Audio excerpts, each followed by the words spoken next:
Okay, so before going further, I would first like to thank the Fiji Human Resources Institute, Coca-Cola, and Fiji Airports for partnering and to bring us this special event, celebration and reflection time. And also a big whakatau to the speakers that have gone before me, to Elton, Issei, and Kameli. Those were truly inspiring words. Thank you very much. I enjoyed it, as I'm sure the rest of the audience did. And I feel truly privileged to be here amongst the big boys, men of such high caliber, and Susan, Sue, to be presenting to you today. And last but not least, thank you, each and every one of you, for coming today to acknowledge the women in your life. So this year's International Women's Day theme is Balance for Better. And it is all about us coming together and to celebrate the success in our efforts in building a gender-balanced world. So this got me thinking, what have I contributed to building a more gender-balanced world? So throughout my 27 plus years in aviation industry, I always ask, or I find myself asking, I ask myself, how did I get here?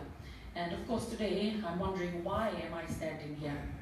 So depending on what point in my life I asked that question, the answers were many and varied. However, as I said to put on paper what I talk about today, three main areas came to mind, and I would like to share this with you, as I believe that they were very pivotal in getting me to where I am today and contributing to building a more gender-balanced world. First and foremost, I am a very strong believer in hard work. This takes me back to my early years, and I was unfortunate to have lost my dad at an early age. However, I was extremely fortunate to have a truly amazing mother who taught me what hard work and sacrifice was all about. Being a single mother in the late 70s, early 80s is no easy feat, but I never remember hearing her complain. Instead, she was my first introduction to what hard work was all about. She placed a huge emphasis on education, and she always inspired my siblings and I to work really, really hard and seize every opportunity with both hands. And as my training and career progressed, I came to appreciate the true value of hard work and sacrifice, and with these came discipline and a fierce persistence to achieve my goals. In an autobiography by David Beckham, there's a story in it where he attests to the importance of hard work. And in it he writes that he remembers a time in his youth when all his friends, like young people do, were out partying and having fun. He was at the park practicing his skills. He would hang up the tire of a car and the corner tops of the goal, and he would consistently try and get as many free kicks as he could into the tire. And he kept at it until he was really consistent. So today, it is no surprise that he is known as one of the world's best free kick takers of all time. The second area is what I call the end goal, or as the New Age gurus like to call it, visualization.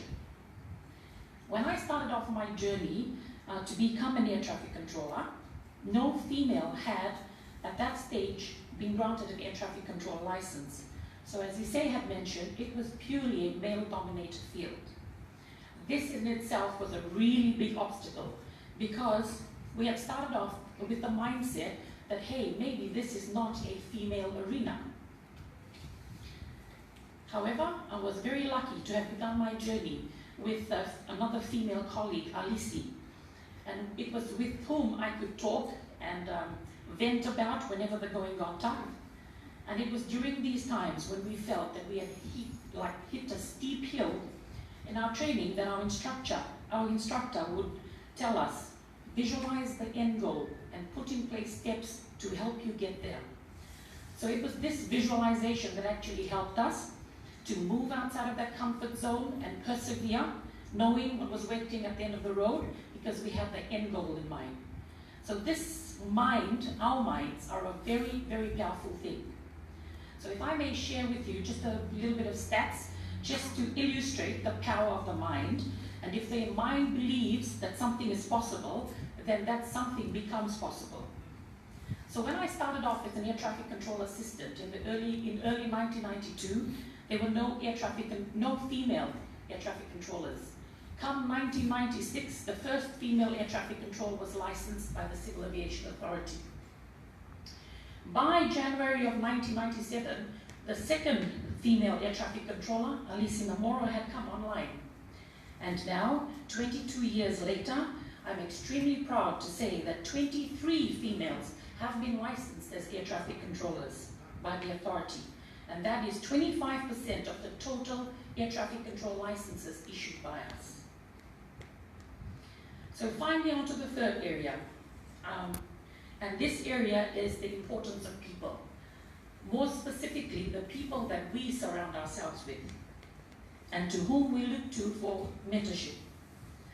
If you want to achieve a goal or a better way of life, then the people that you surround yourself with is very, very important. Surrounding ourselves with like-minded people with similar goals and similar values will help us and propel us in the right direction and not take us in the other way from which we want to go. You need to look for a good mentor, not just one that is willing and able, but someone that has the values you seek and is able to inspire you. For example, if you wanted to be a good soccer player, you'd look at David Beckham and not Michael Jordan. So I realized early on that if I wanted to be a really good air traffic controller, then I should look for the best controller there was on the hot seat. There were many. However, I was extremely fortunate that we had two very good instructors when we began our training at the school, and one of them happened to be known back then as one of the Top Gun controllers, meaning he was good. So our two instructors also became our mentors, admonishing us when it was needed, providing the encouragement that we needed, and assisting us to keep moving forward, reminding us of the end goal and the need to keep persevering. One of these mentors, the Top Gun controller, not only saw me through my training and then to become the first licensed female air traffic controller, but also mentored me throughout my controlling career. And many, many years later would be the reason I joined the regulator and am here and am now where I am today. And how awesome is it that he is also at this event and presenting. I acknowledge and thank you, Mr. Tundrell.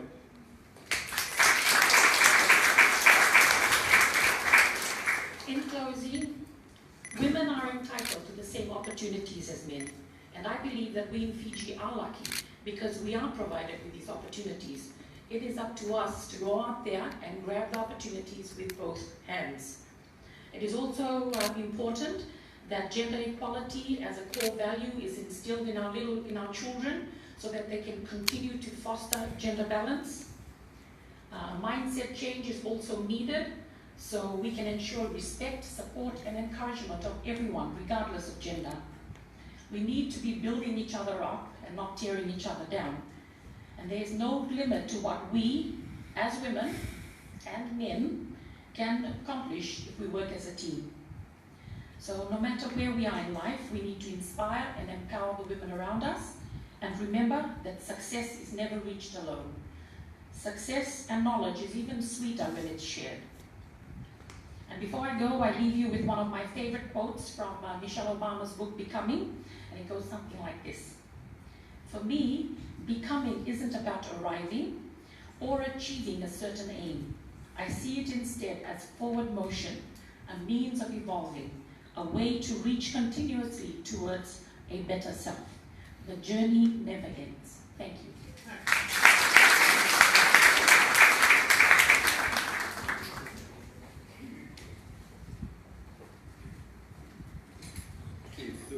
Took a lot of convincing to get Teresa to come and present today. If we can please acknowledge and show our appreciation. We'll now ask our keynote speaker, Ms. Susan Lowe, who's the GM People and Culture at Coca-Cola Amatil, New Zealand and Fiji, to give a keynote address.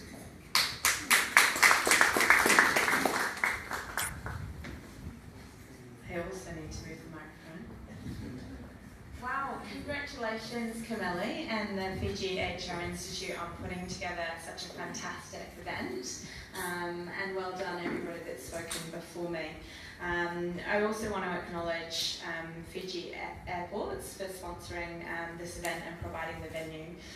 It's really important that organisations get behind these initiatives, because it's all good and well us saying that gender equality is important. It's what we do to demonstrate that we're genuinely supporting that that becomes really important.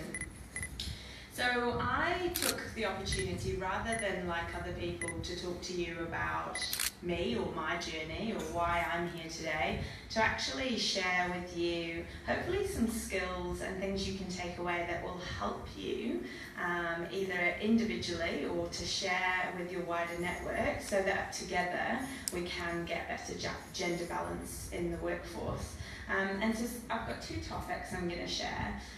And they come from our Lean Into Amatil program, which is a female empowerment program. So it's not for female leaders, it's for any female in our organisation, Fiji and New Zealand. And we deliver to them some core skills so that they go away feeling empowered and ultimately that anything is possible. So that's what I'm going to talk about. Hopefully it's of use. So I guess when I reflected on the theme of balance for better, I thought about, why do we not have gender balance in the workplace? And I've been quite fortunate. I grew up in the UK, you can probably tell by my accent. And so I didn't face a lot of the gender discrimination that other females have in their career. So I consider myself quite fortunate. However, what a lot of women do face is the challenge they place on themselves. So when I think about the opportunity, and in particular in reference to the topics I've got to share with you, I think the biggest opportunity and the biggest challenge that we face in terms of achieving gender balance in the workplace is actually ourselves as females. Yeah, we don't put ourselves forward, we don't put ourselves out there, and we don't necessarily back ourselves. So one of the quotes we share in the program actually references that if there's a job advert advertised in the market, a man will look at that job advert and say, I can do 60% of that job, that's mine, I'm going to apply for it. A woman will not apply for the job unless she can do 100%. Yeah, so we're putting that challenge on ourselves.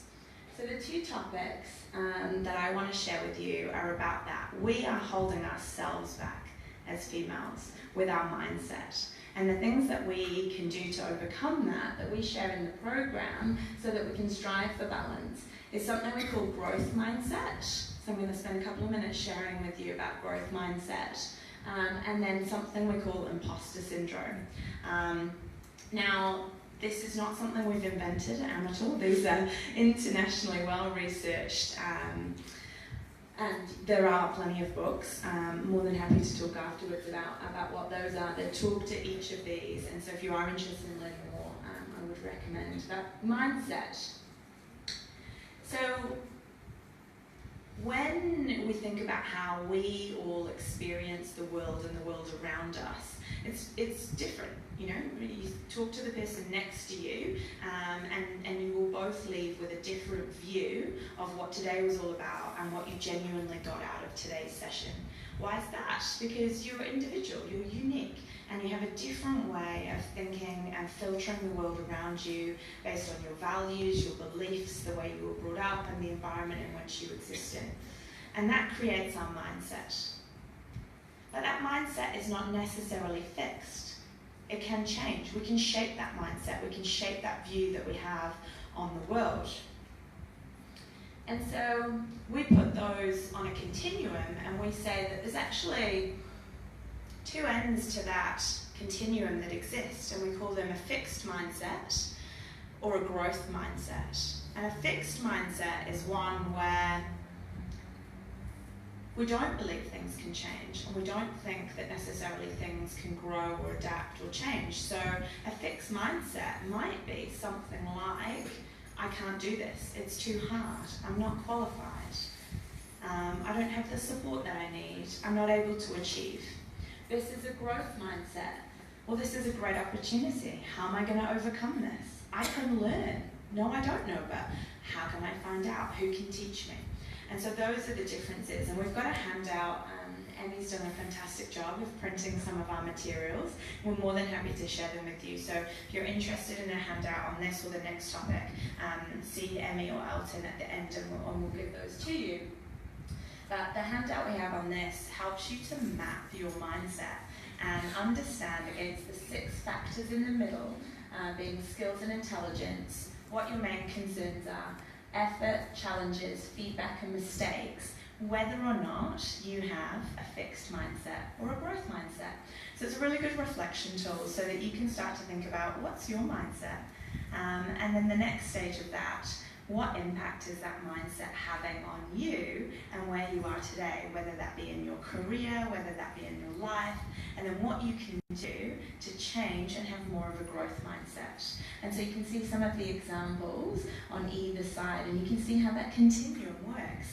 So even from a skills perspective, I know what I know, and that's a limitation, or I can't possibly learn anything else, versus anything is possible. And I'll give you an example of this. So about 6 years ago, unfortunately, my first marriage had broken down, and I was buying a house and moving in by myself. And I had to buy a washing machine and work out how to get it in the house and how to plumb it in. And I could have paid somebody to do that for me, and I thought, you know what, how hard can it be? That's what YouTube's for. So I watched a couple of videos, I read the instructions, and I managed to go to the store, pick up my washing machine, put it on the back of a ute, drive the ute home, get it off the back, nearly broke it, get it into the house, get it in, and get it all working. And do you know what? I celebrated with a glass of wine when I put the washing on and I didn't flood the house. So anything is possible, and that's a growth mindset, versus I could have gone, I can't do this, it's too hard, I don't know what I'm doing, I don't have the tools, this is a job for a guy, I don't have a guy to help me, this is a sad state of affairs. But I didn't. I thought, how do I work this out? There's got to be a way. So that's just a small example on that first spectrum around skills and intelligence, between fixed mindset and growth mindset. So have a think, as I say, even without the handout, great opportunity for you to think about, where's your mindset? Do you have a fixed mindset? Do you have a growth mindset? What's possible? And then once you know where you are on that continuum, and you know and understand where your mindset is and what's influencing you and how you think and how you behave, then the good news is it's possible to make the switch. So even if you have a fixed mindset, and all of us, to be fair, do at any given point. Yeah, we've all been there, had a hard day, this is too hard. Yeah, I can't do this, I can't be bothered, it's not going to work. So we all do at some times have a fixed mindset. You're never going to be always growth mindset. But it is possible to switch. It is possible to stop yourself, catch yourself in the moment, and then choose to reframe and say, actually, no, I'm going to have a growth mindset. I'm going to think about what's possible.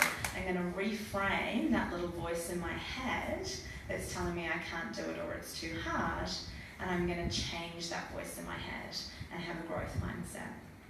So it's all about making that choice, changing that voice, reframing the mindset, and then doing something different as a result of that change.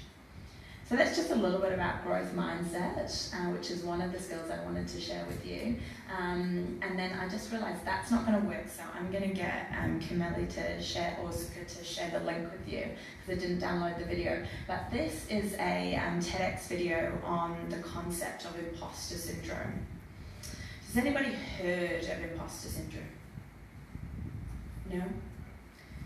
When Teresa spoke, she said that when she was asked to speak, she thought, why me? Nobody wants to know what I've got to say. That's the imposter syndrome. Yeah, that little voice in your head that says you're not good enough, why are you here, they're going to find you out. Or all of you know way more than me, so why am I stood here? That's the imposter syndrome. And it's about recognizing it. So it's similar in a way to growth mindset, because it's all to do with the brain. We don't really have somebody talking to us in our head. But that person that's being negative about you and who you are as a person, they're an imposter. And we need to tell them to get lost. They don't have a role to play. Yeah? And the reason we share imposter syndrome in our empowerment program is because whilst anyone can have imposter syndrome, 99% of women suffer from imposter syndrome. Most men tend not to. Yeah? So it is a female affliction. Oh, the video is working. Oh, we don't have sound though, I don't think. So we will share that link for you rather than play it without sound, because that won't work. So you can see here, so it's that individual doubts about yourself, doubts about what you're able to do, doubts about your capability, and it links back to that very first statistic that I shared with you. Yeah, so the thing that stops the female applying for the job unless she's qualified to do 100% of it is the imposter syndrome. The thing that stops you from taking that next leap of faith or doing something that you've never done before, that's your imposter syndrome. So knowing about it, also like growth mindset, can help you to give your imposter a name. So I want to give you a minute just to think about that voice in your head that's telling you you're not good enough. And if you don't have a voice in your head, congratulations, well done. If you do, I want you to give your imposter a name. It's just a couple of minutes. Think about that. Give your imposter a name. Now, important that you remember that name, because by giving your imposter a name, that's going to help you to help them pack their bags and move out. And it also helps you to reframe your mindset. So here's some of the examples of things that our imposters say to us. Mine's saying to me right now, I'm not sure if everybody's interested in what I'm saying.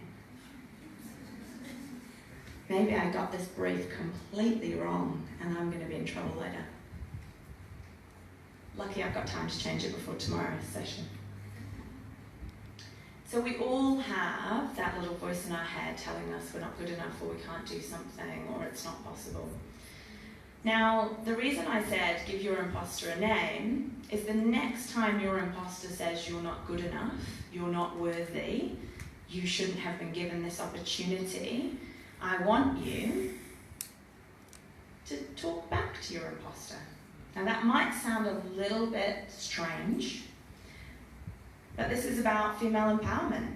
And what more or better way to feel empowered than to, I'm just going to call mine Fred for now, than to say to Fred, bugger off. Actually, this is a really good session and hopefully everybody's taking lots out of it, but what's more important, if only one person gets some value from this session, then it will have been worthwhile. So leave Fred and go away. Yeah? So that's what I want you to do the next time your imposter is telling you that you're not good enough, is talk back to them. And that was very gender biased of me to name mine a man. I'm sorry, that wasn't intentional. Wasn't deliberate. Apologies to all the guys in the room. But how do you combat that's it. There are other things that you can do, and some of those are listed up here, and we've talked about naming your imposter, and that helps you frame the sentence, frame the conversation back. Remember the facts. You know, if you've been promoted and you've been given a job and your imposter's saying to you, you're not qualified, you're going to get found out, the facts are you were interviewed, your skills were tested, and you were given the job because you were the best person for the job. Those are the facts. That means you're going to be successful. So remembering the facts is a really good way to combat imposter syndrome. Stopping comparing ourselves to others. As women, we are shockers at doing that, yeah? Oh, they've got better shoes than me. That's my one. Where are those shoes from? You know, so we compare ourselves to each other, and then we give ourselves a hard time. Yeah, I should be skinnier, I should be healthier, I should be this, I wish I had better thighs, or whatever it might be. Stop comparing yourselves to each other. You are the best version of yourself you can be, and everybody else is taken. So just be your unique, beautiful self. You know, we've heard a couple of the guys talk today and say, you know, love your women. Women, love yourself, is what I would say. So be kind to yourself, love yourself, stop comparing yourself to somebody else, because they got their own struggles going on, and you're amazing just being you. Treat failures as opportunities. We're all human. Nobody is perfect. We all get stuff wrong. So what? As long as there's not a significant consequence, most of the time nobody's going to know. But even if they do, own it. I got it wrong, I made a mistake, I misread the situation, I made the wrong decision, whatever it might be. So see it as an opportunity. What can I learn from that experience? What can I do differently next time? How do I grow as a person as a result of the mistake that I made, rather than beating yourself up about it? And then recognize, and this one's linked really nicely, no one's got it all right. No one's got all of the answers, and there's no right way to do anything. So work out your right way, and then just know that you're doing the right thing for yourself. So all of those are really great ways to get over imposter syndrome. And again, we've got a handout that you're more than welcome to take with you to help you reframe your sentences when your imposter is giving you a hard time and getting you down and making you not feel empowered, so that you can reframe and get that empowerment back. But it happens to the best of us. So even when your imposter is talking to you and you're trying your hardest to make it go away or to pack its bags and move out, just remember that it happens to everybody. So don't give yourself a hard time if you're somebody that has more of an imposter syndrome than somebody else, because it's completely natural. So in closing, I just want to say thank you so much for this opportunity. It was great to see so many fabulous women here, all dressed in purple.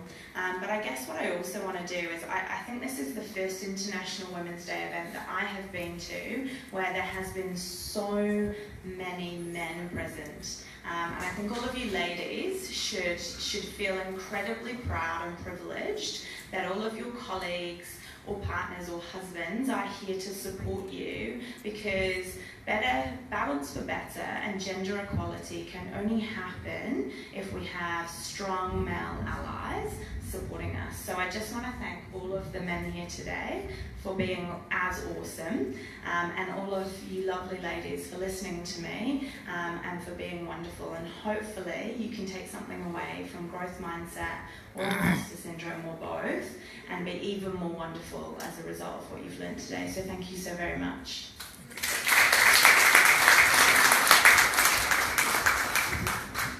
And if you did want to find out more, feel free to reach out. There's my details. Happy to talk.